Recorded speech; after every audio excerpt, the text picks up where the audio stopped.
पड़ा है। और ये घटना विक्रम सिंह के खेत में हुई, जहां खुदाई के दौरान मशीन तक जमीन में धंस गई और खेत तालाब में बदल गया। 20 घंटे बीत जाने के बाद पानी का प्रवाह लगातार जारी है और इस घटना में ट्यूबवेल खोदने वाली मशीन और ट्रक 850 फीट गहरे जमीन में धंस गए। पानी के दबाव के कारण 15 से 20 फीट की चौड़ाई में गहरा गड्ढा होने की संभावना जताई जा रही है और इस घटना के बाद से जमीन से लगातार पानी का बहाव भी हो रहा है, जो 30 घंटे बीत जाने के बाद भी जारी है। इस घटना के कारण किसान का खेत तालाब में बदल गया है। जिला प्रशासन ने घटनास्थल से 500 मीटर दूर रहने की अपील जारी की है। वहीं पुलिस चौकी बना ली गई है। यह मामला मोहनगढ़ डेयरी क्षेत्र के चक 27 BD 3 जोरा माइनर में हुई। घटना के बाद से प्रशासन और स्थानीय लोगों में चिंता का माहौल है।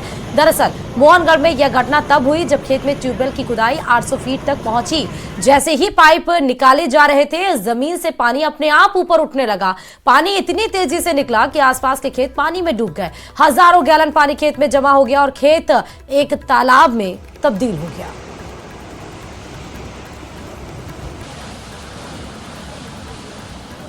नहीं, अगर वैज्ञानिक रूप से देखा जाए तो ऐसा है नहीं। और मैं खुद वहाँ पे मौके पे आज दिन भर भी रहा हूँ और तो मुझे नहीं लगता कि गैस की वजह से हो रहा है, क्योंकि गैस के ना तो गैस अगर होती तो पानी के साथ में कुछ बुलबुले जैसी भी कंडीशन होती, या बदबू या जो खुशबू कहे कुछ भी कह दें, गैस की जो स्मेल होती वो भी आती। लोग धूम्रपान भी कर रहे थे और जो वहाँ पे एक दो किसान रहते हैं वो लोग चाय वगैरह भी बनाई। तो ऐसा कुछ होता है तो वातावरण में सभी का मौसम है तो थोड़ी बहुत लग भी जाता है कि वास्तव में यहाँ पे गैस है। अभी तक कोई प्रशासन नहीं है। हमारी खुद की डबल इंजन सरकार होते हुए अभी तक कोई प्रशासन पूरी नींद में सोता है। और ये 2 मुरबा मेरा जीरा है नाश हो गया, मकान के अंदर पानी आ गया और हमारे खुद के ट्रैक्टरों से इसको ये रेता डाल के कम से कम 5-5 फुट हमने रेता डाला है। अभी तक प्रशासन कोई भी हमारे पास सूद लेने के लिए नहीं आया है। और चलिए खबरों में आगे बढ़ते हुए सीधे आपको मोहनगढ़ से खबर बता रहे हैं। वहां के नहरी क्षेत्र में ट्यूबवेल खुदाई के दौरान जमीन फटने का मामला सामने आया है। ट्यूबवेल खोदने वाली मशीन और ट्रक 850 फीट जमीन में धंसे हैं। पानी के प्रेशर से 10 से 20 फीट जो है चौड़ाई में गहरा गड्ढा होने की संभावना जताई जा रही है। जमीन से लगातार पानी का बहाव हो रहा है। तस्वीरें आप जरा देखिए। 26 घंटे बीत जाने के बाद भी जमीन से लगातार पानी का ये फव्वारा निकल रहा है। किसान का खेत तालाब बन चुका है। जिला प्रशासन ने पानी निकलने की जगह से 500 मीटर दूर रहने की अपील की है। मोहनगढ़ नहरी क्षेत्र के चक 27 BD 3 जोरा माइनर की ये पूरी घटना है।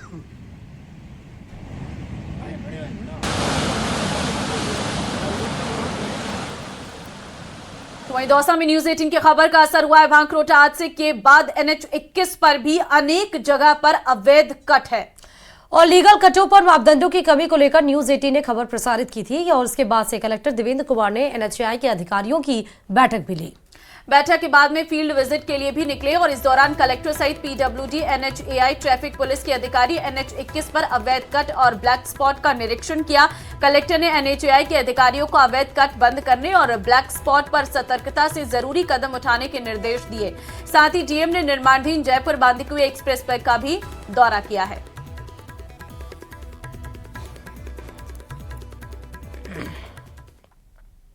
सरकार ने गहलोत राज में बनाए गए 9 जिलों को निरस्त कर दिया है और इस फैसले को लेकर भीलवाड़ा से भी मिलीजुली प्रतिक्रिया सामने आ रही है, जहां कुछ लोगों ने इसका समर्थन किया तो वहीं कांग्रेस इसका विरोध कर रही है। शाहपुरा के रहने वाले लोग इस दिन को काला दिवस के रूप में मनाने की बात कर रहे हैं।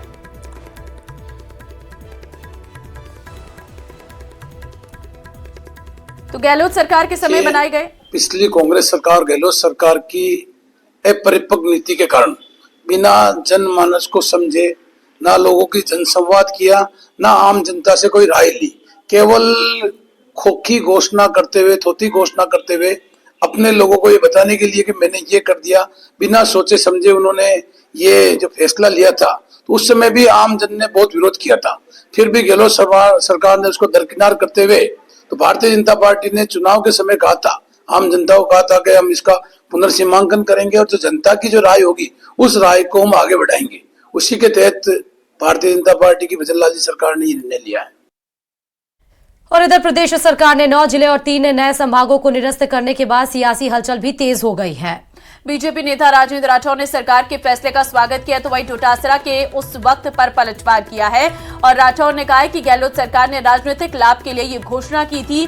राम लुभाया कमेटी को भी नजरअंदाज किया था तो वहीं डोटासरा का एक बयान वायरल हो रहा है, जिसमें डोटासरा कह रहे हैं कि चूरू को सीकर के अंगूठे के नीचे रहना पड़ेगा।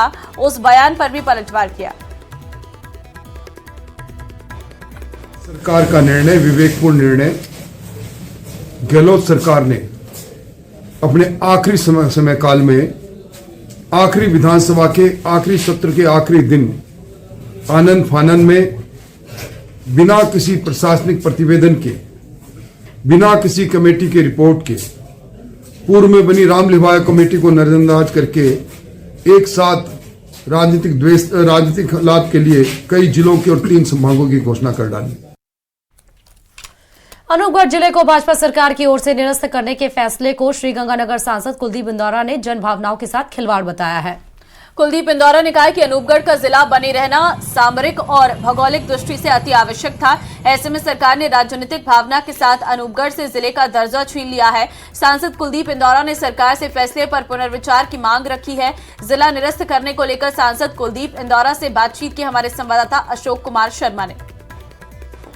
हमारे साथ बात करने के लिए श्री गंगानगर सांसद कुलदीप इंदौरा जी मौजूद हैं और इनसे हम बात करेंगे और जानने का यह प्रयास करेंगे कि राजस्थान सरकार के इस फैसले पर उनकी क्या प्रतिक्रिया है। सांसद साहब, काफी लंबा चौड़ा प्रयास था आपका और अब करीब 1.5 साल बाद अनूपगढ़ जिला केंद्र कर दिया गया है, क्या प्रतिक्रिया है आपकी? देखिए, कड़ी शब्दों में सबसे पहले तो आलोचना करता हूँ भारतीय जनता पार्टी की। डबल इंजन की सरकार, पर्ची की सरकार कोई अच्छा निर्णय तो कर नहीं पाई और एक दुर्भाग्यपूर्ण निर्णय किया। अनूपगढ़ जिस वास्तविक ये है कि जिला बनाने की आवश्यकता थी और जिला बना, और जिला बनने के बाद उसको समाप्त करना, इससे बुरा काम कोई सरकार कर नहीं सकती, वो किया। वजह क्या मानते हैं एमपी साहब? इनका विजन ही नहीं है, इनकी सोच है। भी कांग्रेस सरकार ने जो उपलब्धि की है, जो उपलब्धियां हासिल हुई है, उनको किस प्रकार से खत्म किया जाए। इसी तरीके से ये संवैधानिक संस्थाएं हैं, उनका नाम बदलने का काम भी कर रही है। तो ये थे श्री गंगानगर सांसद कुलदीप इंदौरा, जिन्होंने कहा कि राजस्थान सरकार के द्वारा कल जो ये फैसला लिया गया है, ये जन भावनाओं की काफी विपरीत है और ऐसे में न केवल वे खुद बल्कि कांग्रेस पार्टी भी एक बड़ा स्टैंड लेगी और राजस्थान सरकार से मांग करती है कि वो इस फैसले को लेकर पुनर्विचार करें। अदरवाइज राजस्थान सहित जितने भी कांग्रेस कार्यकर्ता हैं वे सभी सड़कों पर उतरेंगे और अपनी पुरजोर मांग को लेकर राजस्थान सरकार तक बात पहुंचाने का प्रयास करेंगे। Ashok Sharma, news 18, Shri Ganganagar. Sariska tiger reserve forest में छुट्टी के दिन टाइगर और टाइग्रेस की साइटनिंग हुई है। काली पहाड़ी के आसपास अधिकतर टूरिस्ट ने टाइगर की साइटिंग देखी और जब टाइगर जिप्सियों के पास से निकला तो टूरिस्ट की खुशी का ठिकाना नहीं रहा। काफी देर तक झाड़ियों से निकलता हुआ दिखाई पड़ा। कुछ देर टाइगर पास ही दूरी पर बैठ भी गया है। सरिस्का में सदर गेट, टहला गेट से आने वाले दोनों तरफ के टूरिस्ट ने टाइगर को देखा। टाइगर आसानी से जिप्सियों के पास से होता निकला है। कुछ देर बीच में बैठा रहा। इस दौरान टूरिस्ट ने काफी देर तक देखा। अलग अलग जिप्सी में काफी संख्या में टाइगर पहुंचे थे। आजू सी काट कौन दे। और चलिए खबरों में आगे बढ़ते हुए सीधे आपको बता रहे हैं खबर। राजस्थान का इकलौता हिल स्टेशन माउंट आबू में इस सीजन में पहली बार बर्फ की चादर ओढ़ ली है। माउंट आबू के Barkatullah Khan stadium polo ground में बर्फ की सफेद चादर जम चुकी है। पर्यटक माउंट आबू के हसीन नजारों और बर्फीले मौसम का लुत्फ उठा रहे हैं। माउंट आबू में जहां गाड़ियों पर बर्फ जमी है, बर्फ की एक चादर नजर आ रही है, तो इस बार देशी पर्यटकों को कश्मीर माउंट आबू में ही मिलेगा। आबू की वादियों में हजारों की संख्या में पर्यटक पहुंच रहे हैं।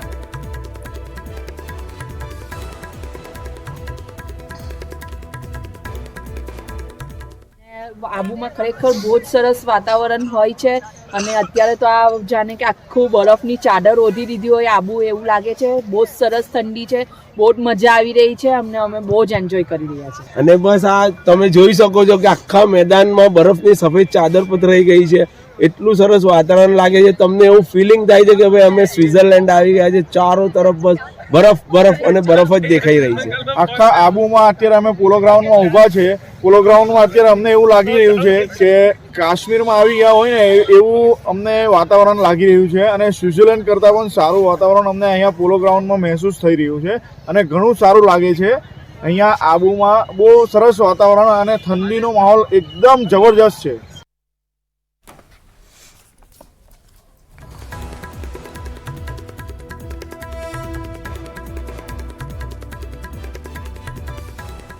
तो वहीं बाड़मेर की चौटिन से बड़ी खबर है, जहां पर मारवाड़ का अर्धकुंभ सुइया मेले की शुरुआत हो गई है। मेले में श्रद्धालुओं ने स्नान किया है। कापलेश्वर मंदिर सहित 5 मंदिरों के जल से स्नान और स्नान के बाद श्रद्धालुओं को छाप लगाई जा रही है। सुइया मेले की छाप लगने के बाद कुंभ की छाप लगती है नीचे और सुरक्षा व्यवस्था भी चाक चौबंद है। पुलिस अधीक्षक नरेंद्र सिंह मीणा खुद चौहटन में उपस्थित है।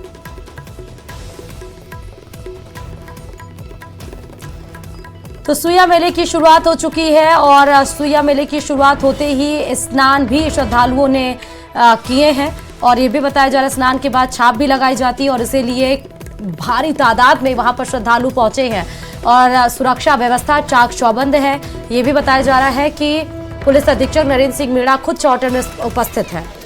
तस्वीरें आप देख सकते हैं, मारवाड़ का अर्धकुंभ सुइया मेले की शुरुआत हो चुकी है और भारी संख्या में यहां पर लोगों की भीड़ देखने को मिल रही है। मेले में श्रद्धालुओं ने स्नान किया है।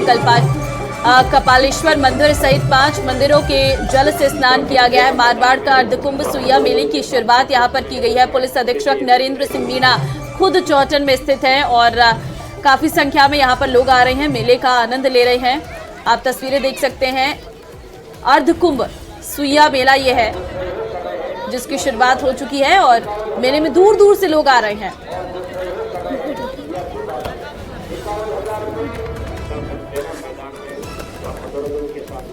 कपालेश्वर मंदिर सहित 5 मंदिरों के जल से स्नान किया जा रहा है और आप देखिए श्रद्धालुओं का तांता भी वहां पर लगा हुआ है और इसी वजह से सुरक्षा के चाक चौबंद किए गए हैं ताकि किसी भी तरीके से कोई हलचल ना हो।